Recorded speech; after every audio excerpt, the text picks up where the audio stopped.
Hello, everybody. Welcome. Feel free to write in the chat box where you're tuning in from and your name. We'd love to hear from you. And enjoy the music.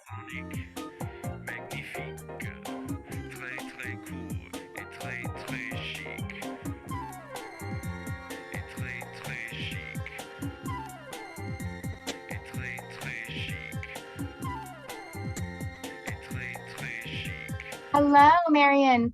She's from North Carolina. Welcome. We're happy to have you with us today. Barb from Canada. Canada's in the house. We love it. Pam from Arizona. Welcome.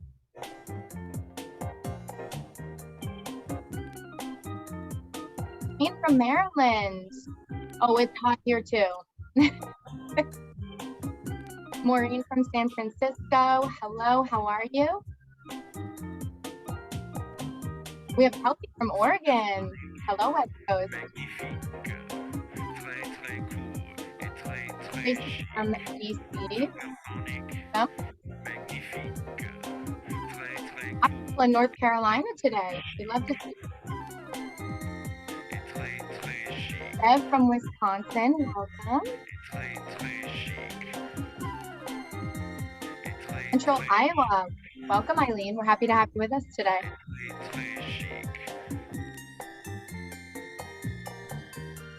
Linda from Canada. Ontario. We've got a couple from Ontario. And Patty from Ontario. Wow. Billy from Kentucky.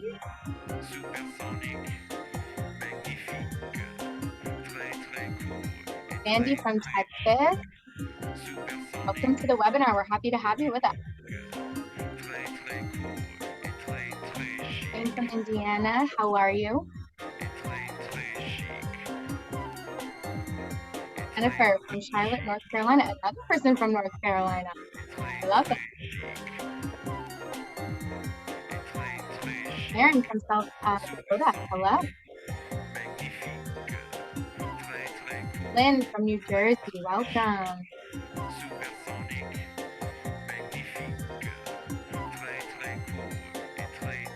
We have Kitty from Reno, Nevada. Hello.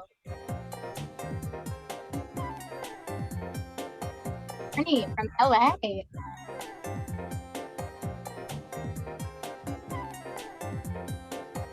Wonderful. And she's from Williamsburg, Virginia. Houston, Texas in the house. Love it.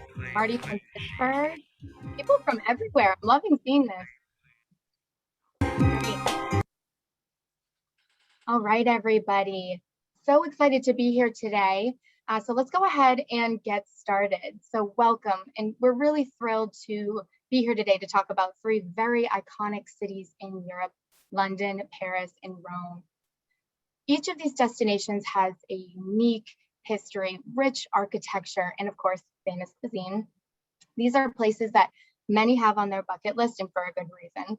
And so today we're going to talk about the go-ahead experience in each of these cities and what you can expect while you're on tour with us.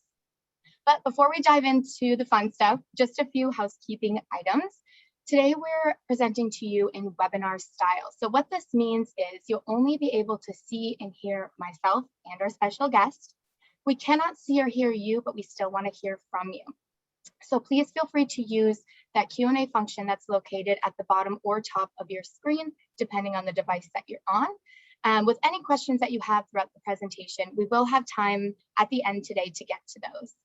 Please note, today we'll be discussing London, Paris, and Rome. We won't be able to get to any questions regarding your specific tour, but if you do have those questions, please feel free to give us a call. So a quick agenda for you. We will be discussing the highlights of London, Paris, and Rome. We'll talk about what tours you can experience these wonderful cities on, and we'll conclude with that live Q&A.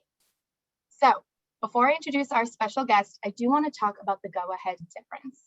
Here at Go Ahead, we believe the best way to learn about the world is to experience it, and we want to help as many people do just that. Our goal is to open the world through education and create a travel experience that allows you to interact with the destination that you're visiting, just like a local.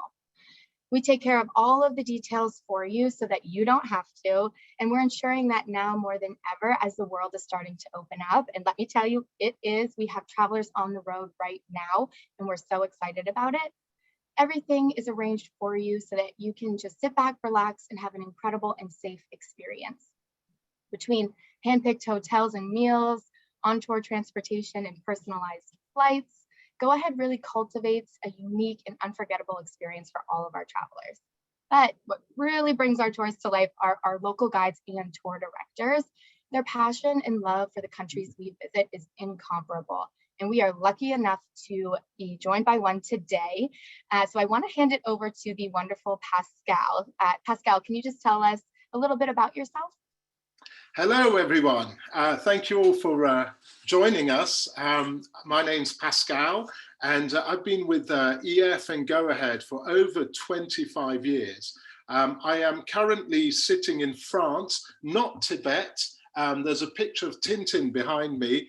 You may know Tintin, the famous cartoon character, and he was my inspiration. As a young child, I would read the comic books, and he went all over the world. And thanks to Go Ahead, I'm able to travel extensively. But today I'm going to talk to you about these three incredible cities. Yes, and we're so excited about that. So thank you, Pascal. I want to quickly talk about these destinations we're going to cover today and how you can actually experience them with us. So let me first say there are so many different ways for you to experience these three major cities, and it really all depends on your personal interests. And at Go Ahead, we really pride ourselves on having something for everyone. So for those of us who'd rather focus on the popular sites and destinations like the ones we'll be talking about today, we have our classic tours. For those who want to experience a once-in-a-lifetime special event or spend New Year's Eve in Paris with their significant other, we have special event tours. For those who are getting a group of family and friends together or even colleagues, and they want to take a trip a little bit off the beaten path, we can customize a tour for you, no problem. And for our food and wine lovers, hello, yes, that's me, guilty. We have our extensive food and wine portfolio that features so many different countries and destinations. So with that, like I mentioned, we're going to be diving into London, Paris, and Rome today. So what's great about this itinerary is it gives you a little bit of each of the cities, and it's a really great way to check these places off of your bucket list. It's a nice length at about 11 days, and you have the option to extend to Madrid. So at this point, I do want to pass it over to Pascal, who's going to talk about the beautiful city of London and what you can expect while you're traveling with us there. Thank you, Bailey.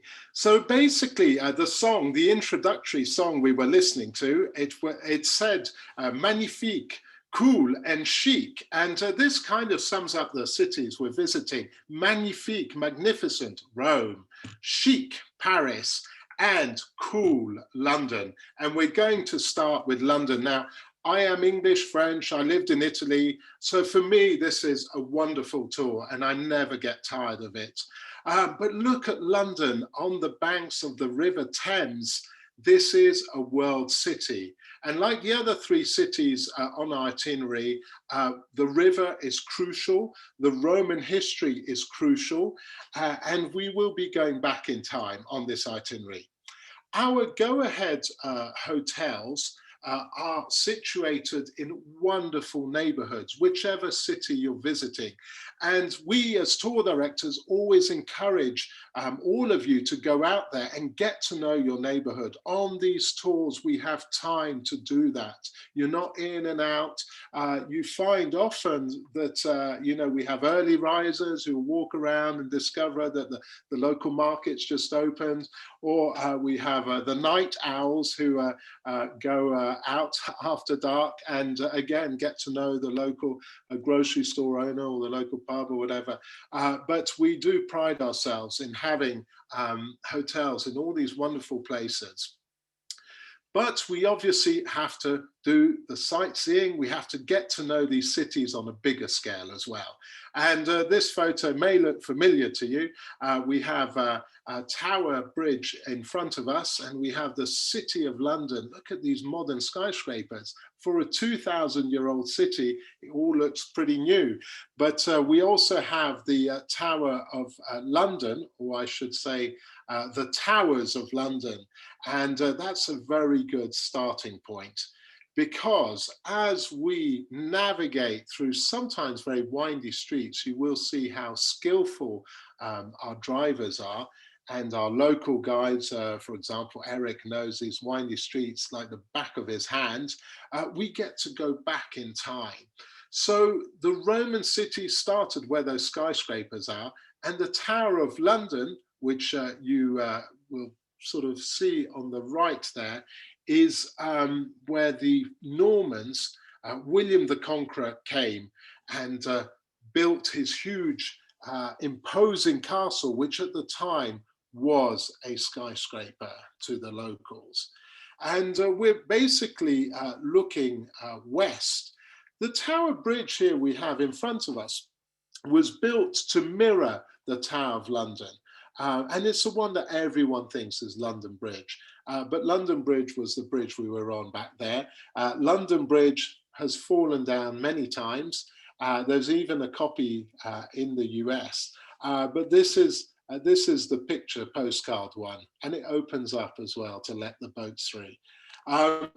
Next to this beautiful Victorian contraption, we have William the Conqueror's Tower, or towers, and that is where you would find the crown jewels, and you would find many other interesting artifacts. Henry VIII's armor, for example. These are all wonderful free time places to visit, or we have excursions that enable you to access such a place.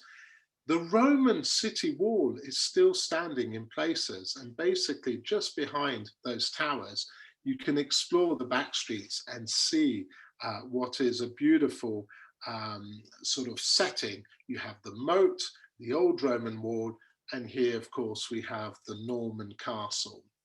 And the river is tidal. You can see it goes up by 20 feet every day, which is incredible. And we can follow the river on foot, but of course we will be in a coach. So as we are doing our sightseeing tour, like a lot of our city tours, we do that in a coach with a local guide. And there are plenty of places around this neighborhood that are worth exploring. Now, this may seem like a strange picture to you, but actually what you're looking at is St. Paul's Cathedral, that wooden structure, and all those timber houses. Now, this was built to commemorate 350 years since we burnt London down. Yes, London, unfortunately, has been burnt and destroyed many times over. And of course, there is a new St. Paul's. The new St. Paul's is 300 years old. So it's not that new. But this was just to remind us of what London would have looked like. And what did they do with this contraption? They burnt it. I was actually on tour when this happened with my group. And I said, you know that beautiful wooden structure you see on the River Thames, the Williams structure, they're about to burn it down. Sure enough, that night they burnt it down. We burnt Windsor Castle. We burnt quite a few places over time. Very careless. But anyway, what is incredible, though, is that street pattern still persists. When they rebuilt London, they wanted it on the old wiggly street pattern. This here is where we're heading towards. This is the center of London. So once we've wriggled our way around the old street pattern, we're here on Trafalgar Square. This is where we come to celebrate, to party, to sometimes commiserate. We'll see what happens tonight. There's a very important game being played right at this moment between England and Germany, if you're a soccer fan. If you're not a soccer fan, it's like a world event or European event.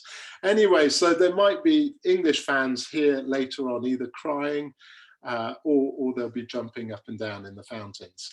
But Trafalgar's a great central spot, and it enables us because it links the city of London, the money, the shopping, and then behind us, the politics. So behind us, we have the politics, and we have, of course, above all of that, the longest serving monarch ever. Yes, Lizzie, she's still around, bless her. We have, so the politics is what we call Whitehall. Now, it's very easy in London because a lot of place names are directly related to their function, apart from this one. The tower with the clock, you all know as Big Ben, and that isn't really its name. Its name is St. Stephen's Tower. Okay, but everything else, Whitehall does exist. There is a Whitehall that burnt down as well. Well, not the Whitehall, but around it all burnt down. And of course, we have various other government offices, but collectively known as Whitehall. And Big Ben, of course, stands where our Houses of Parliament are today. So we have the House of Lords, that's like your Senate House, and we have the House of Commons, which is like the Congress. Now, it's called the Palace of Westminster because there was a medieval building built there called the Palace of Westminster. I don't need to continue, do I? You know what happened to the rest of the palace. It burnt down. But we rebuilt this beautiful, beautiful structure in Victorian time. So this is the one you always see on the news, and the Queen has her own entrance. But the original Westminster Hall is behind, with the Westminster Abbey.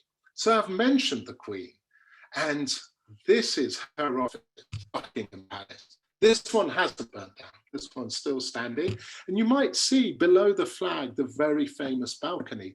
It's where various people have stood after they've been married. Now there's this wonderful series, The Crown. I'm sure you've seen or you've heard of it, but there's a lot of photo or film shots from that balcony.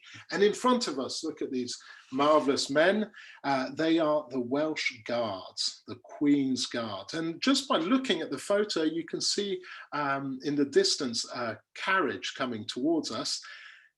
We don't get to see that every day when we are on tour in London. It'd be nice, but I will say, and some of you out there may have been on tour with me when this has happened, I have seen the Queen at Buckingham Palace.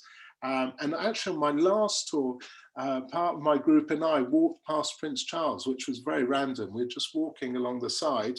Part of the group had gone to Windsor, and one of my group said, "Isn't that Charles?" And he sort of looked at us with his, we didn't recognize him at first because his bodyguards were twice my height and I'm like 6'3". So he was kind of bundled in there, but we did get to see him. So you never know, you never know. Now the changing of the guard doesn't happen every day, and it is a bit random because she is the Queen. She can decide when she wants the guard to change. Now I'm being a bit fastidious here.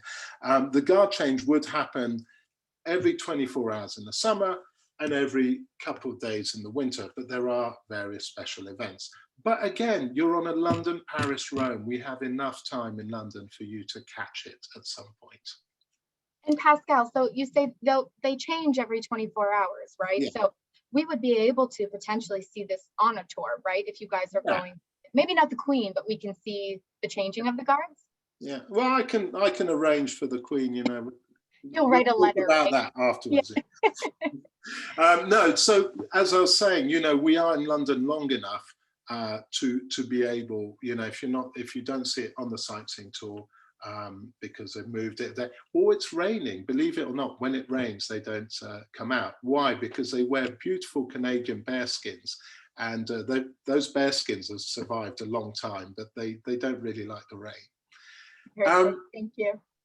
Of course, so the tour finishes there, and then we have wonderful free time activities. Some of them are activities we offer at Go Ahead. So this is one of them, Windsor Castle, and this may sound a bit strange to you, but as I'm speaking, my kids at the moment are in England, and they've gone to Windsor Castle. So there you go. It's somewhere that we all like to get to visit. What I love about this excursion is that it takes us out of London, and so you see what a market town is. because Windsor is more than just a castle. It's a lovely little market town, but also it's the longest inhabited castle. You know, it was built 1,000 years ago at the same time as the Tower of London, but this one's still being used. So it is incredible. It's well worth a visit.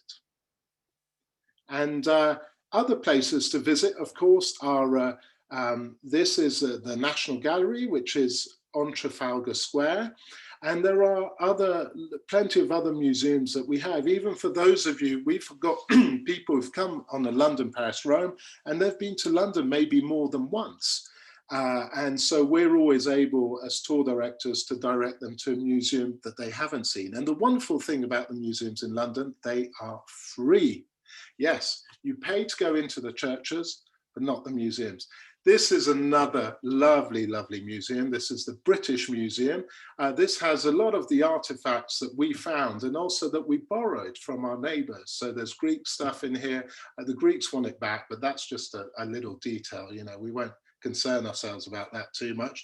But more poignantly, we have artifacts from the Middle East. Some of those artifacts might not have survived because of the recent history we've had, but they have survived and they're here in London. And you can spend, you know, as little or as long as you want. And the wonderful thing about places like the British Museum is that you can bring your grandkids. So these aren't your grandkids, but they are my kids, the ones who are at Windsor Castle today. Yes, I do take them to all these places. I was actually there. And this is the beautiful thing. You know, we have a lot of grandparents coming on these tours with their grandchildren. London, Paris, Rome have fantastic places for all ages. But of course, these little people get a little tired. And part of doing this wonderful touring is the food and the drink. So look at this. You can see their glum little faces, a little tired. They've seen one too many mummies in the Egyptian section, so they want food. And this is a traditional high tea, a must. It's great as well if you're doing something in the evening, you're going to a show. London is one of the cities in the world, along with Broadway, where you get incredible variety of shows. So this is a really good stopgap. You can see you have everything from sandwiches, I can see a bit of lettuce there, to the more interesting stuff in my book, you know, the pastries, the cakes. And you can have it with a tie. So you could go to the Ritz, for example, or you can go somewhere that is more convenient location-wise.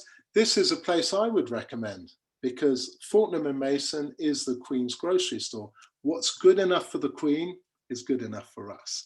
And also there's some great shopping. So on the way up to having your high tea, you can stop. Really good tip, if ever you're in London for Easter, Fortnum & Mason, after Easter Sunday, they do discounted Easter eggs and they're delicious. And here we can see a group going and having the full high tea. You see there's a little bottle of bubbly on the left there, tucked away. And then we have the cucumber sandwiches. I used to have high tea growing up with my grandmother. She was very, very traditional. She never brought the champagne out, but it was always 4 o'clock. 4 o'clock is the magic hour. But of course you can have a whole variety and they keep bringing stuff to you. So it's perfect if then, you know, you need that break and you need to move on. So food in England, what are we talking about? Everyone is highly suspicious of British food, but we have incredible food, especially in London. And look at this. This doesn't look, well, you might recognize what it is. I do. It's a curry. Curry is the most popular dish in England at the moment. Why? Because traditionally we would eat out. We wouldn't eat out to eat food that like my grandmother would cook, which was often better than anything you would have eating out. So we would eat out, we'd eat food, foreign food. And of course, India once upon a time was part of the empire. And so, of course, we brought in Indian food. We've even created our own curries, British curries, like the Baltis from Birmingham, same town as Ozzy Osbourne. I don't know if you should make a link there, but no, we do have our homegrown curries, but we also have excellent curries. This is from the Cinnamon Club, their whole variety of places, and definitely you must try Now, Pascal, I would have, first of all, would have never guessed that this is a staple in London. And I guess that just means I have to go back to try it because I always associate London with fish and chips. And we actually got a question from Elizabeth, and she wants to know the best place to get fish and chips. So can you tell us? What's your suggestion? Okay, I should say that before the curry, fish and chips was numero uno. And believe it or not, you might not know this, fish and chips was the world's first fast food. Why? Because in Victorian times, 100 and so years ago, we had the beginning of mass industrialization. What did that mean? Steamboats. Steamboats were bigger, faster, they could go further out to sea, so they could pick up lots and lots of cod. We had factories, the cod would be brought back to the factories, and there we go, we could mass produce fish.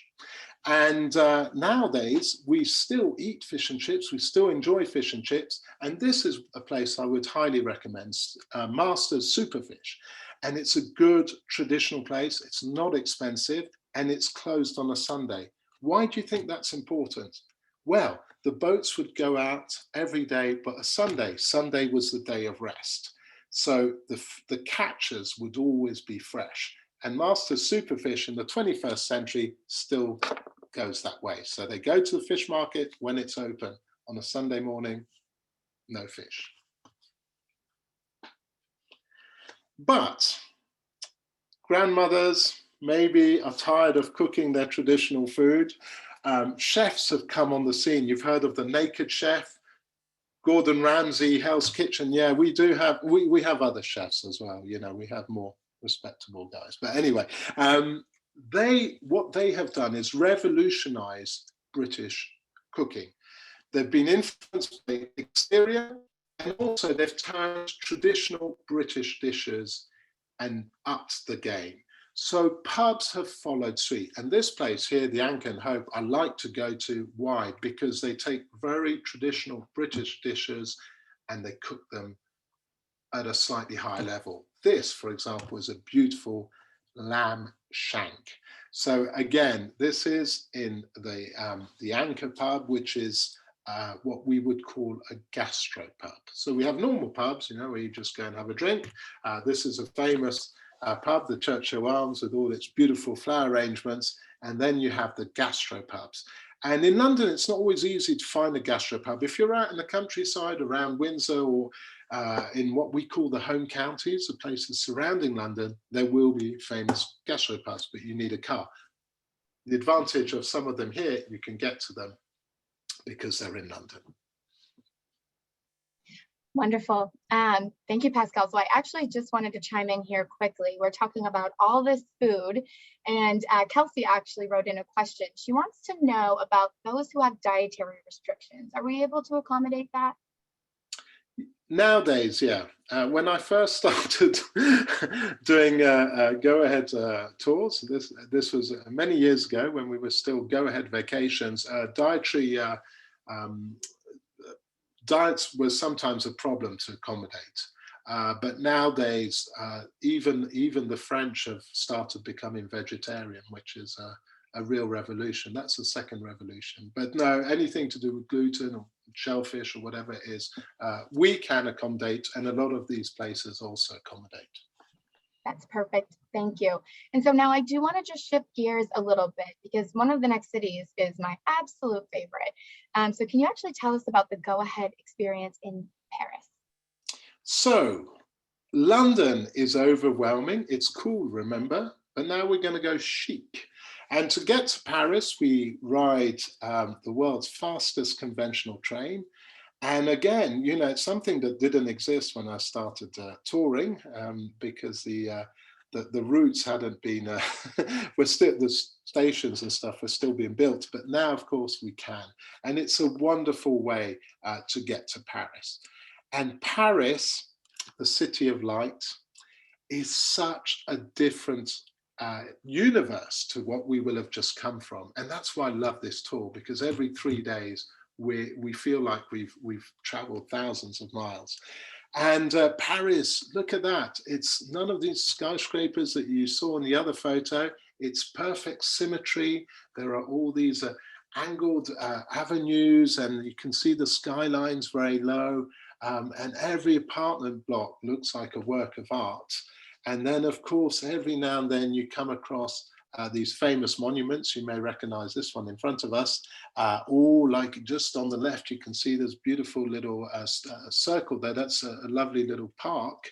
And then on the right, you can see another little park, and then the little neighborhoods tucked away, including the one where the Go Ahead Hotel will be. So Paris, very different feel.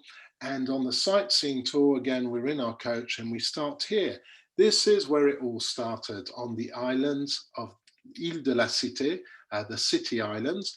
And I guess you recognize this photo. This is a Notre Dame, which is built on the islands where the Parisi, that Parisian tribe, used to live. They lived on the island. There were several islands then. They lived there for protection. And then you had the Romans, of course. They liked this spot. It was a great crossroads. They had the river as well, so river running east to west. And then you had north-south Roman road. And so from here, it's a great place to start the visit. So Romans were there 2,000 years ago. This church is 870 years old. So it looks like it's been there forever, but it's still pretty, you always get a bit confused when you visit cities like Paris and stuff, because you're constantly going backwards and forwards in time. So we then move to the right bank, because in Paris you don't say the north or south bank, you say the right bank and the left bank. And on the right bank we have some magnificent buildings, including this one here, which is the Opera House, the Opéra Garnier. And it is a true work of art. On the inside, you've got ceilings painted by Chagall. This was so important because here the Parisians of a certain class would go to be seen. So the stage is tiny because you didn't go to watch whatever was on stage, you went to be seen. And you know, if you had more money, you'd have the better balconies or whatever, so everyone could see you. And but nowadays we can visit it. You know, we can go in there, there's some guided tours, and you can go and see productions. There's ballet here because there is a new opera house as well, which isn't as attractive as this one. But there you go. Great, thank you, Pascal. So the intricacy of this building, honestly, has never ceased to amaze me. So in addition to the Opera House, we actually had a question from Doug. He wanted to know about if we see the Louvre, which, Doug, I can tell you, yes, we see it, but we don't go in. However, you're able to buy tickets ahead of time to go inside. So Pascal, can you tell us a little bit about that experience? Yeah, so very close to the Opera House is this building here, the Louvre, which is the world's largest museum. It started its life as a medieval castle and then a royal palace, and then it housed the king's private art collection.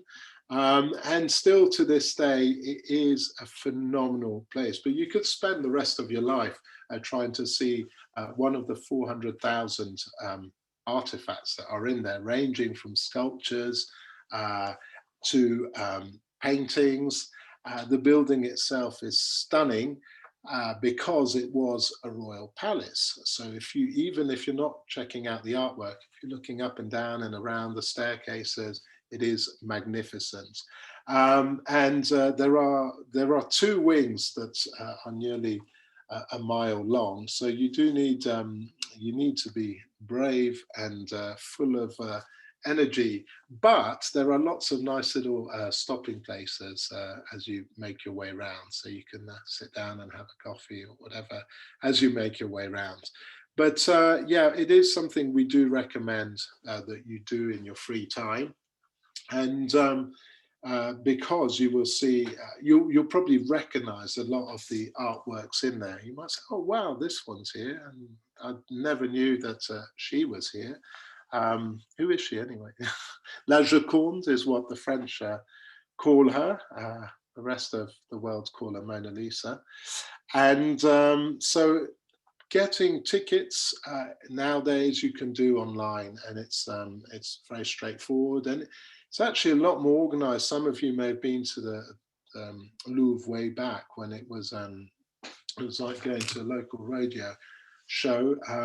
But nowadays they have timed entrances and stuff, and they're managing the flow of people in there. So we can obviously help you if you aren't able to get tickets ahead of time online. We can help you do that when you're in Paris. So we continue on the sightseeing tour and we get to the Concord Square. The Concord is beautiful. It is where the US Embassy have a prime spot just on the right here. You have these lovely fountains. It had a more sinister historical role, but you'll have to find that out when you're going around on the sightseeing tour. I'm not going to give it away now. But it would have been the western limit of the city. Looking as we are towards the sun, towards the west, this would have been countryside. And in the 1700s, the nobles wanted to live out in the country. They were sick of being in town. So they laid out this very beautiful alleyway that we will see called the Champs Élysées. And then you had these very lovely mansions slowly going up the hill out of Paris. Now, of course, if you check Paris out on Google Maps, you'll see that the Concord Square is actually very, very central, and that even the Champs Élysées, which were taking you out of town towards the countryside, is still very central. And the beautiful thing about Paris is you can walk to all these places.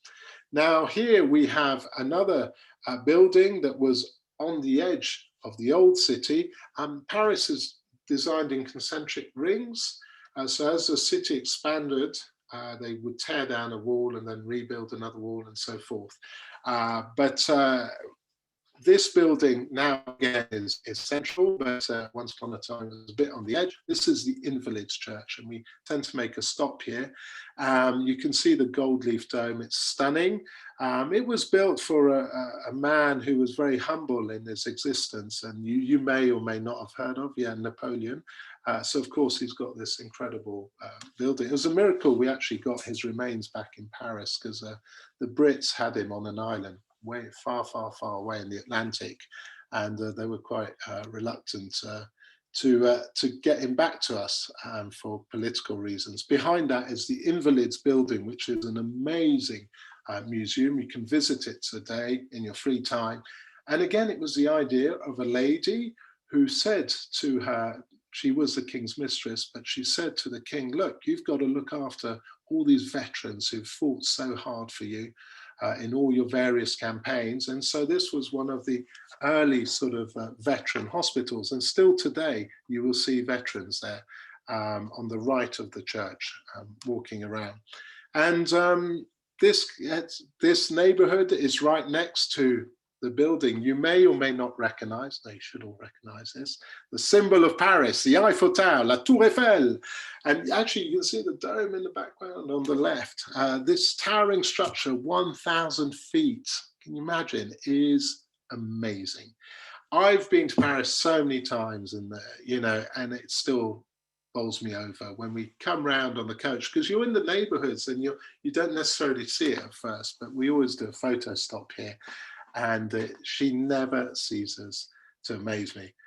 Yes, in French, we have the feminine and the masculine genders, and she is La Tour Eiffel. So, we're back to this arch that we saw in the first photo.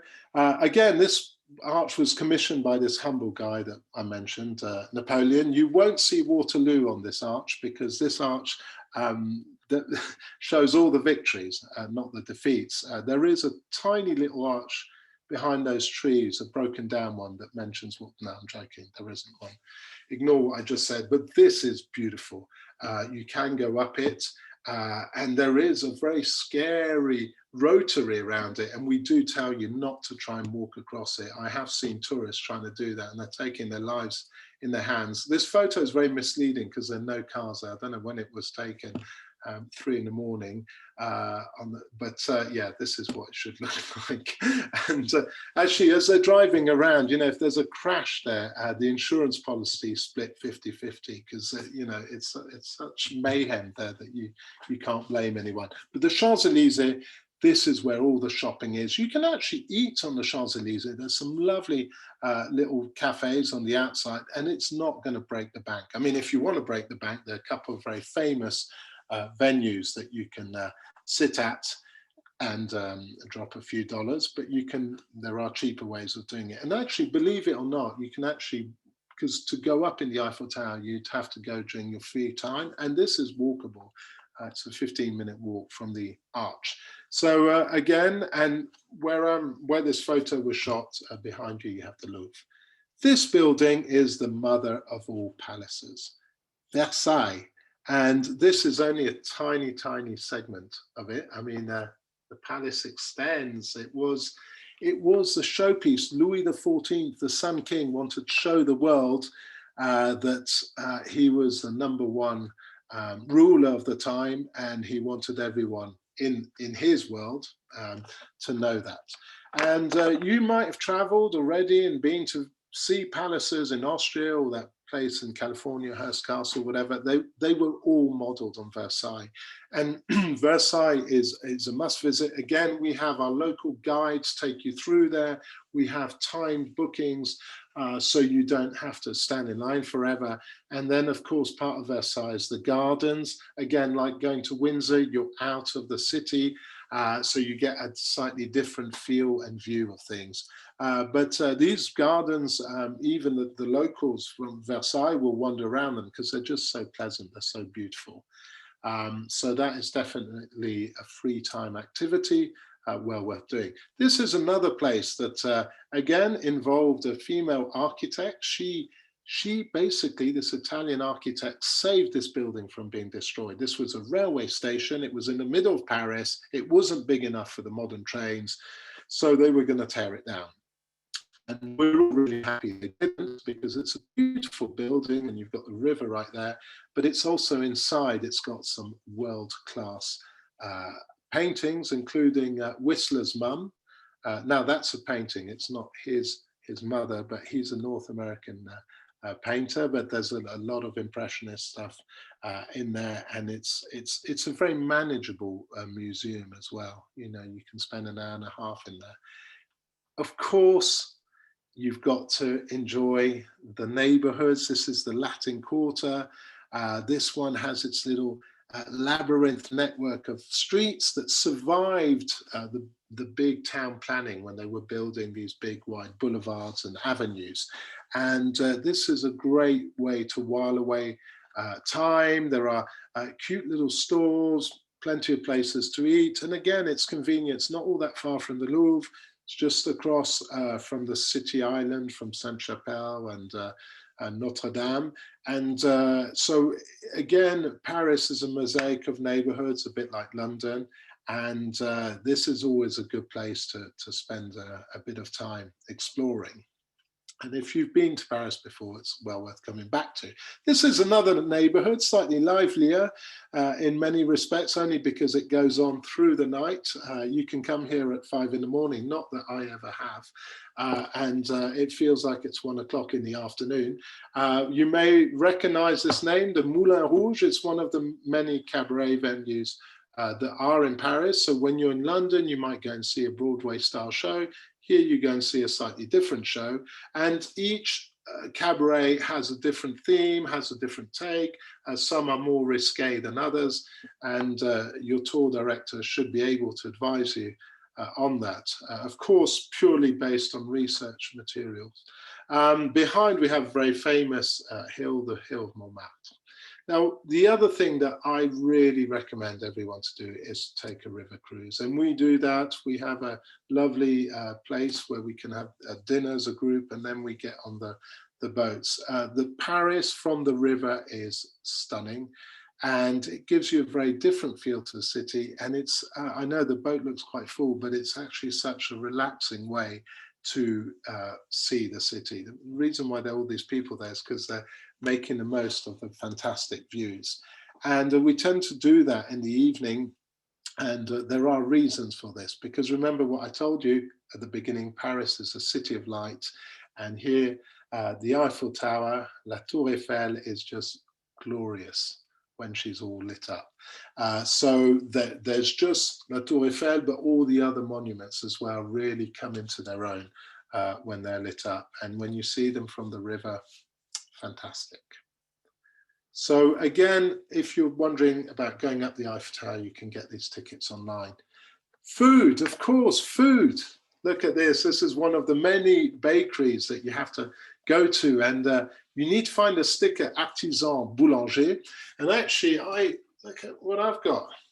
Yeah, this is a macaroon. This is not any macaroon. Look Are at you that. trying to torture us, Pascal? I think about, look, this is the English. This is the scone, and then this is the French. What can I say? No, this is delicious. This you get as well at high tea. And the gelato I've eaten because it was melting. I had a gelato in my hand, I was hiding it, and it's gone. Had to get rid of it. But bakeries, definitely go to bakeries and taste, explore. If there are a couple of you, or if you're there with your grandkids, they will definitely help you pick. Yeah. And Pascal, we got a question actually that came in from Jeff. So he wants to know if you have any free time suggestions for Paris.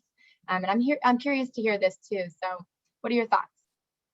So free time, again, you're out and about, you're going to the museums. By the way, the museums you have to pay for in Paris, the churches are free. And you're in between places. One of the things that's become really popular is to basically buy a picnic. And so you start at the bakery, and then look at what you can get. There are these lovely grocery stores with all the fresh fruit outside. There's some fresh orange juice there. There's my picnic might not be quite as healthy as this one, but yeah, you can, to all tastes, and you can basically just park yourself on any sort of these many parks that you find in Paris, or by the river. You can watch the boats go by. People watch, and it's really stunning. You'll see people in Paris doing that even in November or February. So it's not, you don't have to do it in the height of summer, but it's fun, it's fun discovering all the different things you could be buying, and sort of cheeses. There are 350 cheeses in France. So you probably won't have time to taste all of them in 3 days, but you can make a good start. I'm up for the challenge.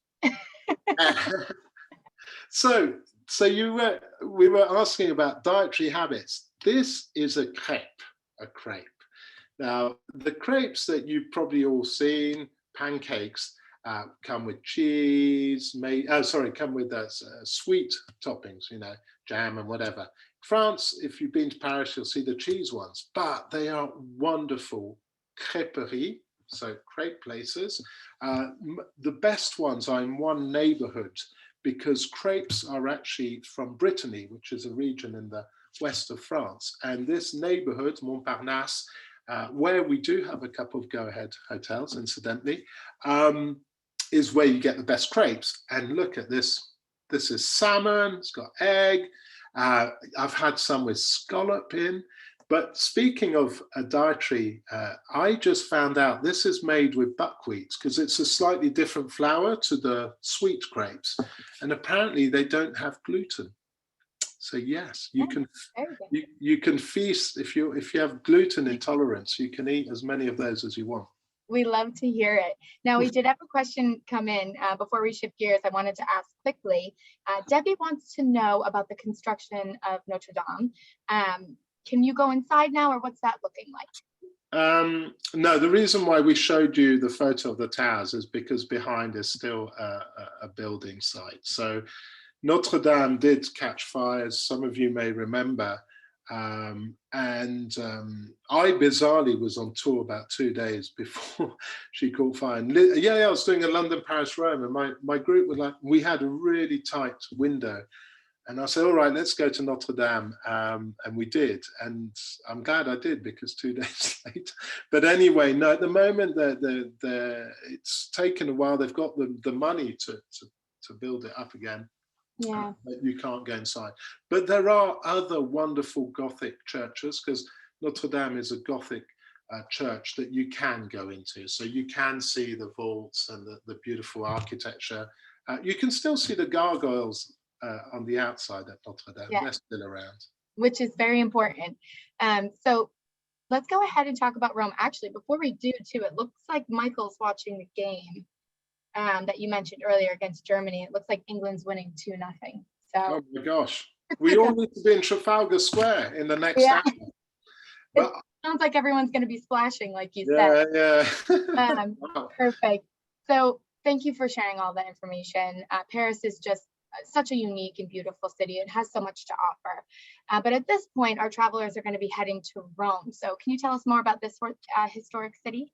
So Rome, so we fly there, we get on the plane, and it's one of my favorite flights because we fly over the Alps. And I'm actually sitting in the Alps at the moment as I speak. So just here, there is Mont Blanc, Europe's highest mountain, and we fly over Mont Blanc. And we land in the Eternal City. Why is she called the Eternal City? Well, 27 centuries of history. It's crazy.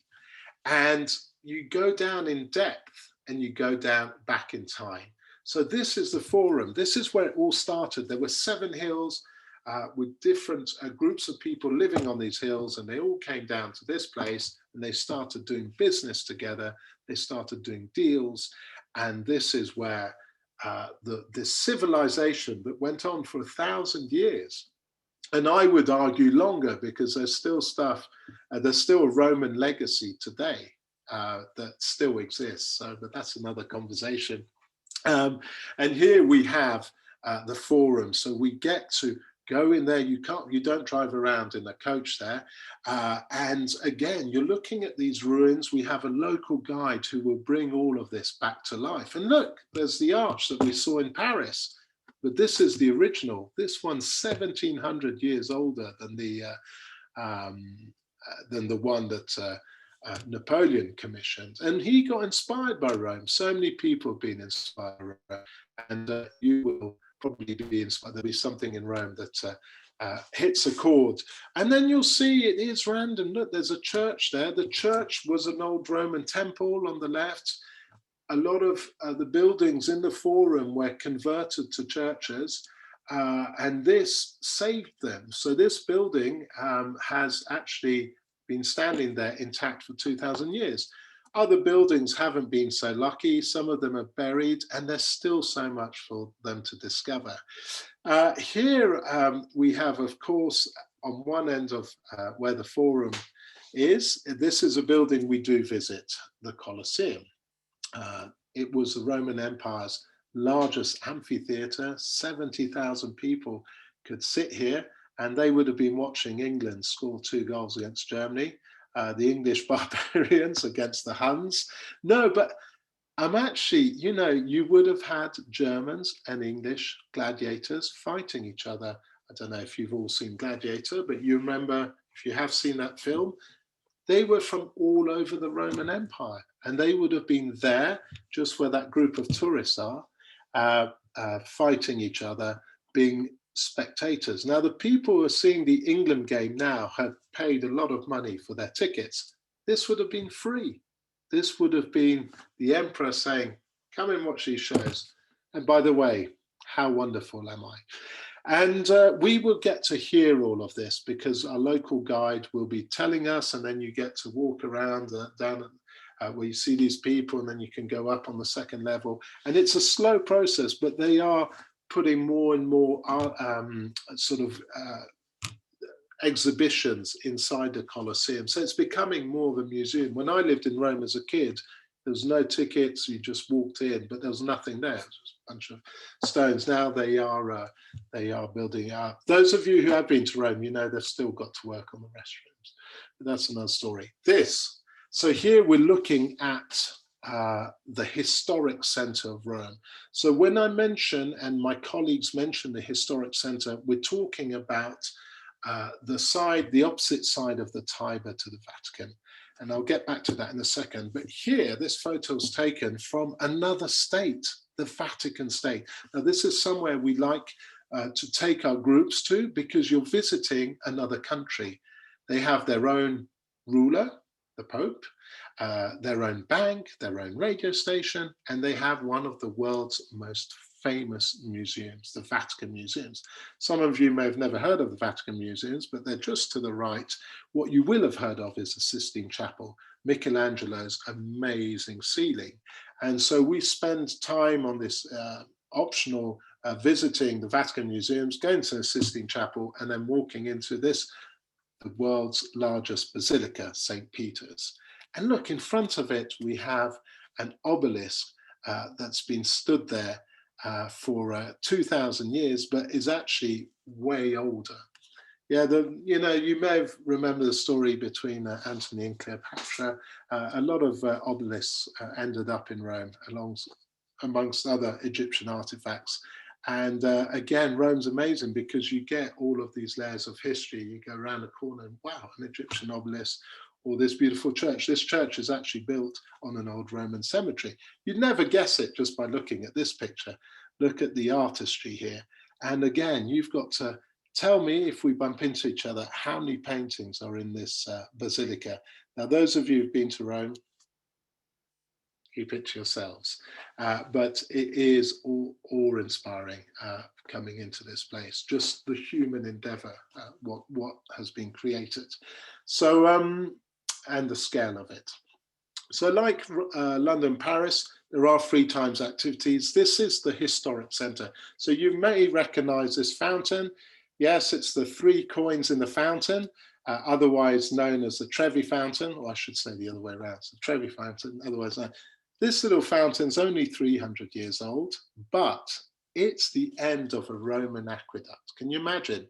So for 2,000 years, water's been running.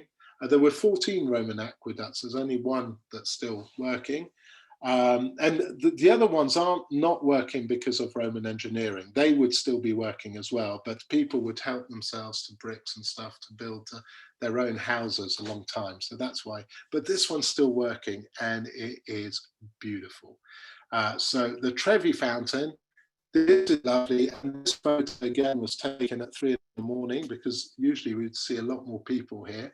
These are the Spanish Steps. Now, being half French, they should be the French Steps because the church on top was where the French king would come to Rome. He would go to this church, Trinità dei Monti, and look, another obelisk again. And then on the right, that building you can see on the right there, just behind it is where Shelley, the English poet, lived in Rome. So there's a bit of everything, a bit of France, a bit of Italy, and a bit of Spain, of course, because they are Spanish Steps, Spanish consulates next door. And there we have a photo in front of one of my favorite buildings in Rome, the Pantheon. And I'm here with Stuart. He's a local guide that some of you who've been with Go Ahead Tours before may recognize Stuart, or the other gentleman with the glasses, Biagio. He's one of my mentors. And Nicolette, another Rome guide. And I love this photo because this sort of sums up the relationship we all have at Go Ahead and the way we all interact with each other, we help each other out, and we've known each other for many, many years. And that applies to the office staff as well, to everyone in the Go Ahead community. But here we are in front of the Pantheon, and the Pantheon again survived because it was converted as a church. But the reason why I love the Pantheon, you go in there, it's free, and it's like stepping back into Rome, Roman, ancient Rome. Look at all the marble. This roof that you can see has the diameter of St. Peter's Dome, the one we saw earlier on, and all built of concrete. It's a miracle. It survived earthquakes. It's still intact, and you can see the sun in the coming through there. This was designed, this is called the Pantheon because it was for all the gods. And so the sun, depending on the time of day, will shine, illuminate the different gods. Now it's a Christian church, but there are a couple of famous people buried there for you to find out. So this is another place I love, again, because it's a church today. Look at the size of it. these were the Roman Empire's largest baths. The Romans loved baths. And I'm talking about baths not as in a bath, but as in a spa. Yes, this was the Tepidarium. This was one of the three main baths you would have in a bath complex. You'd have the Caldarium, the hot water, Tepidarium, medium, and then the Frigidarium, the cold. And the Pope commissioned Michelangelo, as he was an 84-year-old man. He said, mate, I know you did that chapel back there. Yeah, it's all right, that Sistine Chapel. But I've got another project for you. Can you convert these ruins into a church? And I don't know what Michelangelo would have said to him, but I guess the Pope had the power. He didn't have much choice in the matter. But it is stunning. Again, it's free to go in there and look at the decoration. And you see it's a huge complex. So you see all the ruins around there, and you just realize what an incredible task it was to bring this building back to life. So food, of course, I love Italian food. You can't not go to Rome and not taste one of these things, or all of them, if possible, as much as possible. So obviously pizza, but Italian food's a lot more than pizza. We have the bruschetta, we have here we have a seafood a dish. You have various pastas, of course, you can have. In Rome, there's a lot of pork dishes and lamb dishes as well that you can have as a main course. And Pascal, we had a question that came in from Bonnie. She wants to know which restaurants should not be missed in Rome. Do you have a suggestion or two? Yeah, so the photo that of me and my colleagues taken in front of the Pantheon wasn't because we wanted a photo in front of the Pantheon. It was actually because we were about to have lunch just next door in a place called Pietro al Pantheon, which is a very small restaurant, but it's quite interesting to go in there because you get the Italian Parliament's very close to there, so you get politicians there and various high-ranking officials, and the food is delicious. But they don't do pizza, so where would you go? You have to have pizza as well at some point. So another place I like to go to is called Francesco's, which is behind Piazza Navona again, which is in the historic area, and they have tables outside, and there you can have well, basically what's on this photo. That's perfect. Thank you, Pascal. Now, we did get another question from Mari. She's wondering about your favorite gelato place. How much time do I have? Because basically like the neighborhoods in all these cities, there's a gelato place for each neighborhood. So even, you know, when we're staying in our go-ahead hotels, if I've never been to the hotel, which has happened, my first recce around the hotel whilst the group is checking in is find out the best nearest gelato. So there are lots of, I'm always on a mission to seek the best gelato. Gelato can be had at any time of the day. Actually, when I go to the Vatican, I often tell my groups that a gelato in the morning is not a sin, even before breakfast. So there is, but this one, for example, De La Palma, I like because it's quirky. It's got 150 flavors. You can have 10 different kind of chocolate flavors. So basically for me, a gelato is, it's like a Pythagoras, you know, it's unending. You can always find a great place. That place sounds like my kind of place. Yeah. That's a lot of but the combo, there are certain combos, and this is a classic combo, the strawberry, pistachio, and chocolate. Pistachio is always, what you have to do in Italy when you're looking for gelato is you've got to stick to one flavor and use that as your template. So you will be the judge actually, because you will figure, let's say you love chocolate, then you will seek the best chocolate, but you have to kind of stick to the one or two flavors, otherwise it gets very confusing, or not. Yeah. Perfect, thank you. So, of course, you know, these are three amazing cities. We spend a lot of time in them, and actually, at the end of the time in Rome, the groups always want to spend more time in these cities, or or they've got the taste to discover the rest of, to go further afield than Windsor or whatever. But on this tour, London, Paris, Rome, we do have, if you do have an extra 3 days, we do have the Madrid Extension. And it's one I really enjoy going on. Again, Madrid, I told you, it's like we're going to different universes every time we switch cities.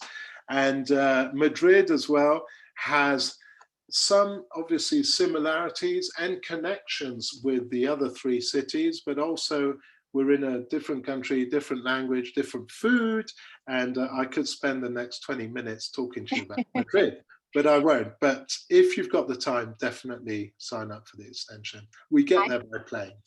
Yeah, I second that. It's a beautiful place and highly recommend. So Pascal, thank you so much for sharing all of that with us. There was so much great information and we learned a ton. I know I did. And I hope everyone's very excited to travel to all of these cities. So really quickly, I just want to go through a few of other itineraries that we have that you can experience these cities on. I know that we're out of time here. For those that have some time to stay with us, we'd love you to stick around. We will get to the Q&A session here in just a couple minutes. So we'll see you there, but I'm going to just go through these really quickly. So we have Paris and Rome. This itinerary is a short one. It's great for those who don't have as much time to take off. It's just 9 days and you can actually extend to Athens, which is wonderful. We do also have city stays for each of the places that we discussed today. So for London, Paris, and Rome, it's 1 week, 1 city, and the itinerary is for those who really just want to deep dive into those places, which is great. Lovely. And then we do have a London, Paris, and Madrid tour. So this one is very similar to London, Paris, and Rome, but of course we're switching out Rome for Madrid. And this one actually gives you the opportunity to go to Lisbon, Portugal as well. So all really great options, and these aren't the only options that we have for these 3 destinations. So check out our website to see all of the options that you have. And I know we've covered quite a bit today, so I want to make sure that we get to these questions. So let's go ahead and dive in. If you have more questions, use that Q&A function at the bottom of your screen, and we'll get to answering those. But Pascal, I do want to kick it off with a question from Mike. He wants to know, will there be cooking classes offered? Yeah, so we do, go ahead, we do offer cooking classes on a lot of tours, and on this one, we have a cooking class in Rome, which is a wonderful, because it's in a historic building, and obviously you're cooking your own Italian food with a very professional chef, so it's great. Perfect. And we did get another question from Aaron. He's wondering, I know we talked about how we get from each of the cities on the tour, but he wants to know about public transportation in those cities. So is it easy to navigate maybe during free time, or what are your thoughts there? Yeah, so both London and Paris have incredible public transportation networks, so they are very easy to use, user-friendly. We do find, though, people like with Uber, they like to just Uber. So we'll be spending time saying, okay, you get on line C in 9 days, and before you know it, they've called an Uber taxi and they're on their way.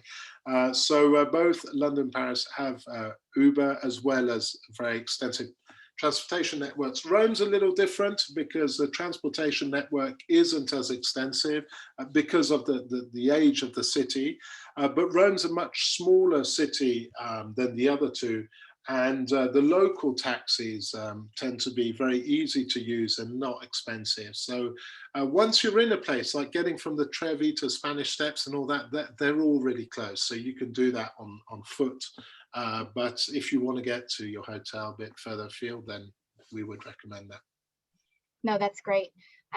Thank you. And then, so we did get a question from Susan. She's wondering about in London, how easy is it to get tickets to a show? I know we talked a little bit about that when we were talking about the Opera House, but is that a fairly easy thing to do? It is. From experience, I know some people often try and buy tickets in the States. That I would recommend if there's one show that is really, I'll give an example. Hamilton, for example, has been sold out for months and months. So that's where you might do that. But for the other shows, there are tour directors can help you get tickets, or you can get them in London when you're there. So unless it's a show where you know, and the only reason why I'm saying this is because when you book theatre tickets from the US, they tend to be twice the price. So if it's a show where there's no available and you know that it's sold out for the next 6 years, then it's worth paying twice the price. But if not, you might as well wait till you get here, and then we can help you out with that. That's great. Perfect.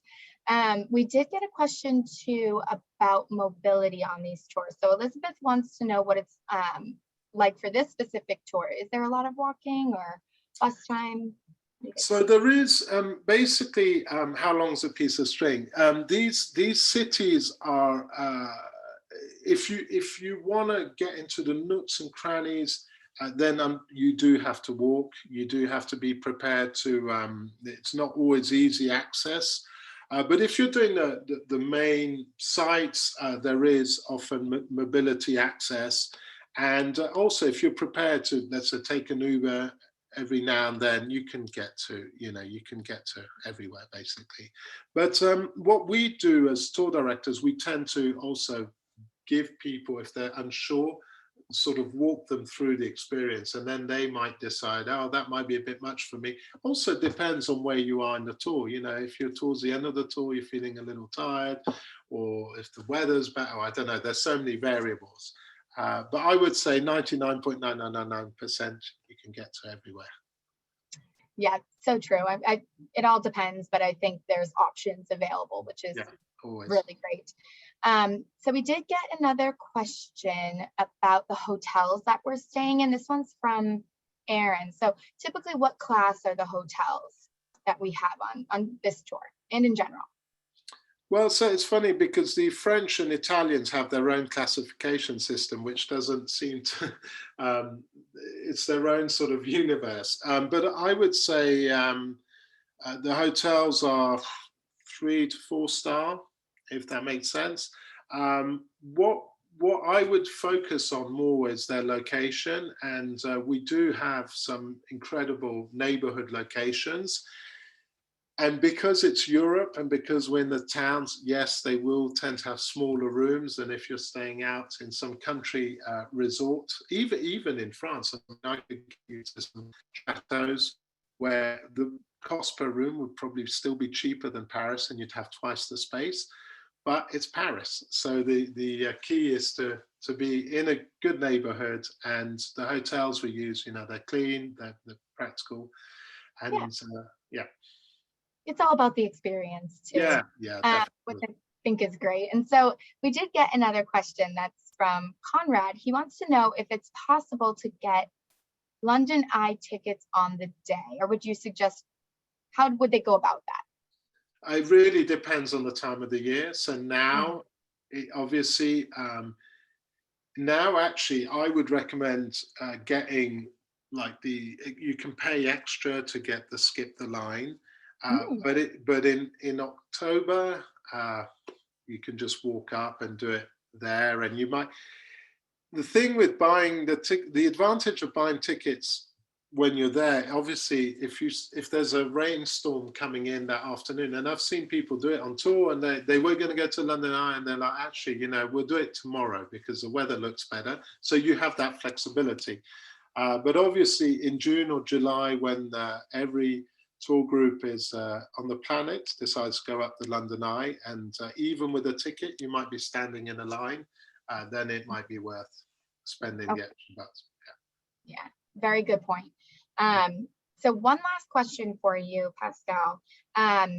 Robin wants to know the best time of year to do this tour, just based on weather and crowds. What would you suggest? I've done this tour all times of the year, and for me, it's all good. So that, when you go into summer, obviously you have the heat, you have the crowds, but it is a different, you might have, you get sunny days, some of the venues stay open later, whatever. But I've done it, at the beginning of December when it gets dark. In London, it gets dark at 4 o'clock in the afternoon. Exactly. And you leave the hotel in the dark and you get back in the dark, but it's still a very magical experience. So I think it's where what you're comfortable with. So obviously, if you live in the southern states and you don't really enjoy a cold, wet drizzle that goes straight Yeah, through your bones, then I wouldn't travel in I November. would suggest the warmer months. Right? But yeah. Yeah. Wonderful. Well, thank you so much. I think that's all we have time for. Any questions we didn't get to, please just give us a call and we're happy to get those answered for you. And thank you so much to you, Pascal, for being here and talking us through this itinerary. It was so wonderful. And for everybody here, if you enjoyed your time, we do have some upcoming webinars in the near future, actually, that you can attend. So we have destination spotlights coming up for Venice, Florence, and Rome, Portugal, and Budapest, Vienna, and Prague. So be sure to view those and register online at www.goaheadtours.com/webinars. We'll be happy to see you at those in the future. And so with that, a big thank you again for joining us today, and a big thank you to you too, Pascal, for being here. This was so wonderful. Any parting words for the group? See you all hopefully soon. Hopefully very soon. Wonderful. Thank you so much. Bye, everybody.